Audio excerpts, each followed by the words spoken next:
Good evening all. Basically ఆమె orphan student అనమాట. ఈరోజు నేను Lucknow versus Sunrisers Hyderabad match చూడడానికి వెళ్తున్నాను అనమాట.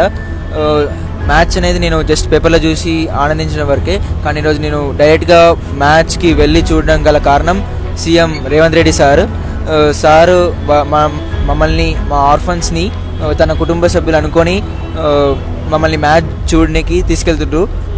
అండ్ ఒక బస్ ఏర్పాటు చేయించి విఐపి గ్యాలరీలో కూర్చోబెట్టి మరి మమ్మల్ని ఆర్ఫన్స్ లాగా కాకుండా రేవంత్ రెడ్డి సార్ గారు మమ్మల్ని తన ఫ్యామిలీ మెంబర్గా చూసుకొని ఐపీఎల్ మ్యాచ్కి తీసుకెళ్తున్నారు. మేము ఎప్పుడు పేపర్లో చూడడమే తప్ప ఎప్పుడు నిజంగా చూడలేదు. ఇప్పుడు నిజంగా చూడబోతున్నందుకు మాకు చాలా సంతోషంగా ఉంది.